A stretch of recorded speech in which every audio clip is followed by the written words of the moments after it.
One India outside நேயர்கள் அனைவருக்கும் மறுநாள் வணக்கம். ஆக்சுவலா இப்போ ஒரு விஷயம் என்ன அப்படின்னு சொல்லி பார்த்தீங்கன்னா, இந்தியாவோட ஹெட் கோச் பொசிஷனுக்கு அப்ளை பண்றதுக்கு இன்னும் வந்து ஒரு சில நாட்கள் தான் இருக்கு. மே 27ஓட அது முடியுது. பட் அதுக்கு முன்னாடி வரைக்குமே ஒரு வாரத்துக்கு முன்னாடி வரைக்குமே வந்து ஒரு மிகப்பெரிய டைம் இருந்தது. அ அந்த அடிப்படையில வந்து பார்த்தீங்கன்னா, எக்கச்சக்கமான பிளேயர்கள வந்து முன்னாடி ஃபாரின் பிளேயர்ஸையுமே முதற்கொண்டு நெறைய டிமாண்ட் இருந்தது. பாண்டிங் வருவாப்ல. அதுக்கப்புறம் வந்து ஜஸ்டின் லாங்கர் அப்ளை பண்ணியிருக்காப்ல. அது போக வந்து பார்த்தீங்கன்னா, மயில ஜெயவர்தன இருக்காரு. இப்ப ரீசென்ட் டாக்ஸ் படி. சங்ககராவும் ஒரு கட்டத்துல இருந்தாப்ல. அதுக்கப்புறம் வேற யாரு நம்ம கௌதம் கம்பீர் இருக்கிறார் லிஸ்ட்ல. விவிஎஸ் லக்ஷ்மன் இருக்கிறாரு. அவங்க இருக்காங்க, இவங்க இருக்காங்கன்னு சொல்லிட்டு நம்ம எல்லாம் வந்து ஒட்டுமொத்த இந்தியன் டீம் வந்து இந்த விஷயத்துல ஒரு நல்ல ஹைப்ல இருந்தோம். ராகுல் டிராவிட் வந்து என்னை தயவு செஞ்சு அந்த பக்கமே கூப்பிட்றாதீங்க, நான் சைன் பண்ண மாட்டேன், அப்ளை பண்ண மாட்டேன் அப்படின்னு சொல்லிட்டு சிம்பிளா முடிச்சிட்டாரு. ஸோ ராகுல் டிராவிடோட கோச்சிங் டென்யூர் வந்து முடிஞ்சிருச்சு. இதுக்கப்புறம் வந்து இருக்காது. ஸோ வேர்ல்டு T20 தான் வந்து அவர் கடைசியா நம்ம பார்க்க போறது அஸ் இந்தியன் கோச்சா.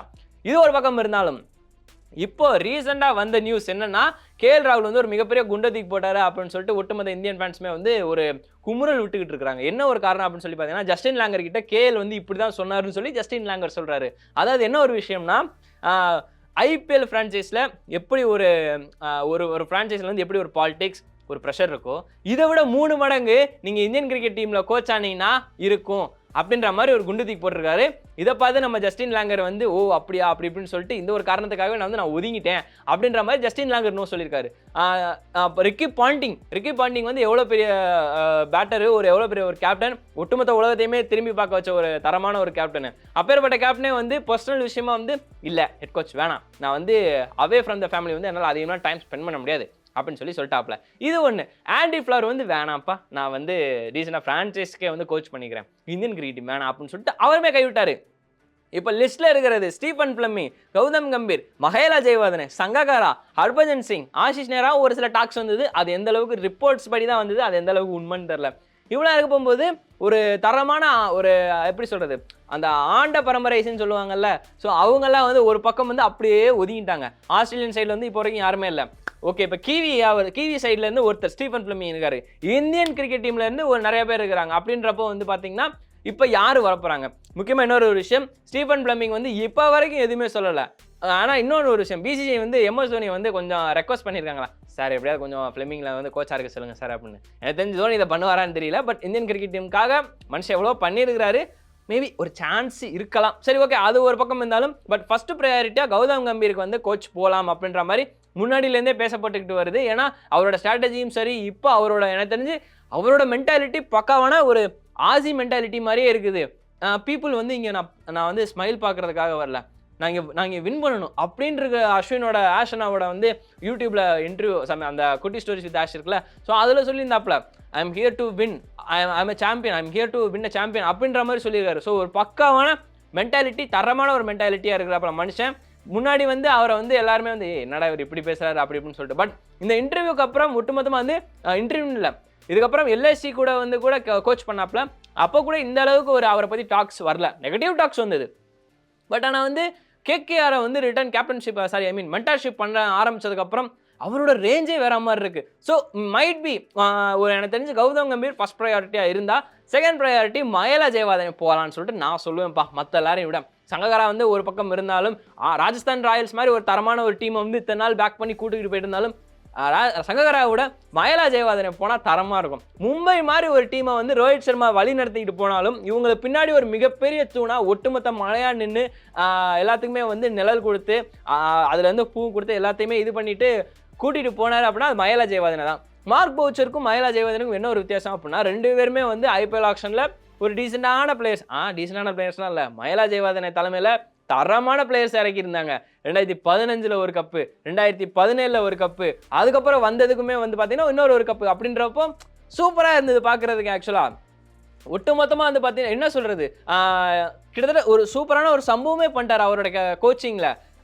இன்ஃபேக்ட் வந்து இன்னொரு ஒரு விஷயம் என்ன அப்படின்னா, ஆக்சுவலாக வந்து எனக்கு தெரிஞ்சு அவரோட தலைமையில் வந்து கோச்சிங் தலைமையில் வந்து பார்த்தீங்கன்னா நிறைய பேரை ஸ்கவுட் பண்ணியிருக்காரு. SA20 ஸ்கவுட் பண்ணார், ILT20 ஸ்கவுட் பண்ணார், அதர் லீக்ஸில் போய் நிறைய பேர் டேலண்டடான யங்ஸ்டர்ஸை பார்த்து கூப்பிட்டு வந்து இங்கனுக்குள்ளே ஸ்கவுட் பண்ணி வச்சுருந்துருக்காங்க எம்ஐ. ஸோ அப்போவே வந்து ஒரு ஃபியூச்சருக்கான பேக்கப் பண்ண ஆரம்பிச்சிட்டாப்ல மனுஷன். பட் மார்க் பவுச்சர் வந்து இப்போ தான் வந்திருக்கிறாரு, டூ ஏர்லி டு ஜட்ஜ் தான், but it's okay. It's just a little bit comparison தான், nothing other. So mark Boucher எங்க நீ எங்க அப்படின்ற மாதிரி அந்த சூரிய வம்சம் டயலாக் தான் எனக்கு தோணுது. ஸோ இப்படி ஒரு பொசிஷனில் இருக்கும்போது மகேலா ஜெயவர்தனே மாதிரி இன்னொரு ஒரு கோச். எஸ், அப்சல்யூட்லி நீங்கள் ஒரு விஷயம் நீங்கள் கமெண்ட் பண்ணுவீங்க, ஃப்ரான்ச்சைஸ் கிரிக்கெட் வேற, இன்டர்நேஷனல் கிரிக்கெட் வேற அருண் அப்படின்னு. பட் அப்பேற்பட்ட இன்டர்நேஷனல் கிரிக்கெட்லேயே மனுஷன் தரமான சம்பவம்லாம் பண்ணியிருக்காரு அப்படின்றப்ப வந்து பார்த்தீங்கன்னா எனக்கு அவர்கிட்ட இருந்து ஒரு விஷயம் பிடிக்கும். காமன் கம்போஸ்டாக இருப்பார், என்ன மேட்ரோ அதை மட்டும் போட்டு தள்ளிக்கிட்டே இருப்பார். ஆக்சுவலாக இன்னொரு விஷயம் என்னன்னா, எனக்கு தெரிஞ்சு ஜேசன் பெஹரண்டாஃபை வந்து பேக் டு பேக்காக வந்து ரிட்டர்ன் எடுத்து மறுபடியும் பிளே ஆஃப்க்கு கொண்டு போய் வச்சு இது பண்ணது இவரோட பங்கு நிறைய இருக்குது. ரோஹித் சர்மாவோட கேப்டன்சி ஒரு வகையில் 50% இருக்குது அப்படின்னா, மகேலா ஜெயவர்தனோட ப்ரெசன்ஸும் 50% இருக்குது. ஒவ்வொரு பிளேயர்ஸ்டையும் பேசுகிற விதமாக இருக்கட்டும், அவங்கள பேக் பண்ணுற விதமாக இருக்கட்டும், எல்லாமே வந்து மகேலா ஜெயவர்தனை வந்து பயங்கரமாக பண்ணாப்ல. பட் இது எல்லாத்தையுமே தாண்டி வந்து கௌதம் கம்பீரா இல்லை வந்து மகேலா ஜெயவர்தனேவா அப்படின்னு சொல்லிட்டு கடைசியாக இந்த 2 பேர்கிட்ட போகும். ஸ்டீஃபன் பிளமிங் 3வது ஆளாக சேர்த்துங்க. ஸோ ஸ்டீஃபன் பிளமிங், அதுக்கப்புறம் வந்து பார்த்தீங்கன்னா மகேலா ஜெயவர்தனே, அப்புறம் ஜிஜி கௌதம் கம்பீர். ஸோ இவங்க 3 பேருக்கிடையே வந்து எனக்கு தெரிஞ்சு ஒரு கடுமையான போட்டி இருக்கும். பிசிசிஐ வந்து ஃபாரின் கோச் தான் எக்ஸ்பெக்ட் பண்ணுறாங்க அப்படின்னா ஸ்டீஃபன் பிளமிங், அப்படி இல்லாட்டி வந்து எனக்கு தெரிஞ்சு 2 பேர் தான் இருக்கிறாங்க எனக்கு தெரிஞ்சு. என்ன ஸ்டீஃபன் பிளமிங், அதுக்கப்புறம் வந்து பார்த்தீங்கன்னா கண்டிப்பாக மகேலா ஜெயவர்தனே. ஸோ இவங்க 2 பேர்கிட்டையுமே ரொம்ப புஷ் பண்ணுவாங்க. யாராவது ஒருத்தர் வந்தாங்க அப்படின்னா ஓகே, ஒரு வகையில் இந்தியன் கிரிக்கெட் டீமுக்கு ரொம்ப நாளைக்கு அப்புறம் ஒரு ஃபாரின் கோச் கிடச்சிட்டாங்க அப்படின்னு. ஏன்னா அதுக்கப்புறம் ரவி சாஸ்திரி வந்து கேரி கிறிஸ்டின் போனதுக்கப்புறம் வந்து ரவி சாஸ்திரி, அனில் கும்ப்ளே வந்தாப்புல. அனில் கும்ப்ளேக்கு அப்புறம் தான் ரவி சாஸ்திரி வந்தாப்புல. அதுக்கடுத்து வந்து பார்த்தீங்கன்னா இன்னொரு விஷயம், ராகுல் டிராவிட் வந்தார். ஸோ இந்த மாதிரிலாம் மாற்றி இந்தியன் கிரிக்கெட் டீம் சைடே வந்துக்கிட்டு இருந்தாங்க. அதுவும் சும்மாலாம் இல்லை, அதுவும் ஒரு பொற்காலம் தான். பட் இருந்தாலுமே கேரி கிறிஸ்டினுக்கு அப்புறம் வந்து வேற யாருமே டிராஃபி அடிச்சு கொடுக்க முடியாத ஒரு நிலைமையில் இருக்கிறப்போ ராகுல் டிராவிட் வந்ததுக்கப்புறமும் கூட டிராஃபி அடிக்க முடியல. இன்ஃபேக்ட் T20 வேர்ல்ட் கப் இருக்கு, ஹோப் ஃபார் த பெஸ்ட். அது ஒன் சைடு இருந்தாலுமே வந்து பார்த்தீங்கன்னா இப்போ இதுக்கடுத்து ஃபாரின் கோச் யாரு வருவாங்களா அப்படின்ற ஒரு கேள்வியும், இல்லை இந்தியன் கோச் தான் போய் கௌதம் கம்பீர் தலைமையில் இந்தியன் கிரிக்கெட் டீம் டிராஃபி அடிக்க போகிறாங்களா அப்படின்ற ஒரு கேள்வியும் இருக்குது. இது எல்லாத்தையுமே தாண்டி பிசிசிஐக்கு வந்து இப்போ இந்த 3 பேர் ப்ரிஃபரன்ஸ் கொடுக்குறத 3 பேருமே இன்ட்ரெஸ்டட் அப்படின்னு சொல்லிட்டாங்கன்னா அதுக்கு யாருக்கு ப்ரிஃபரன்ஸ் போவாங்க அப்படின்றது வந்து ஒரு மிகப்பெரிய தலைவலியாக இருக்கும். எனக்கு தெரிஞ்சு மகேலா ஜெயவர்தனை விட நான் இன்ஃபேக்ட் என்ன சொல்கிறேன்னா, ஃப்ளெமிங் இல்லை அந்த போட்டியில் இல்லாட்டி மகேலா ஜெயவர்தனேவும் ஜிஜிக்கும் தான் போவாங்க.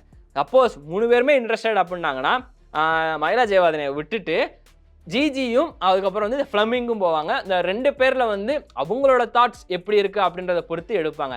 ஆனால் ஸ்டீஃபன் பிளமிங் போகிறது ரொம்ப பெரிய கஷ்டமான விஷயம். சிஎஸ்கே மாதிரி ஒரு மிகப்பெரிய ஃப்ரான்ச்சைஸ் வந்து அடுத்து வருங்காலத்துக்குமே யூஸ் பண்ணுவார். ஸோ அதுக்கு அவர் கூட இருக்கணும். ஏன்னா ஆரம்பகட்ட காலத்துலேருந்து அந்த மனுஷன் தான் கோச்சாக இருக்கிறாப்புல இப்போ வரைக்குமே. ஸோ அவர் கண்டிப்பாக இருந்து பின்னாடி வழி நடத்தி போயிட்டே இருப்பார். இப்போ தான் ருத்ராஜோட கேப்டன்ஷிப் ஆரம்பிச்சிருக்கிறாப்புல.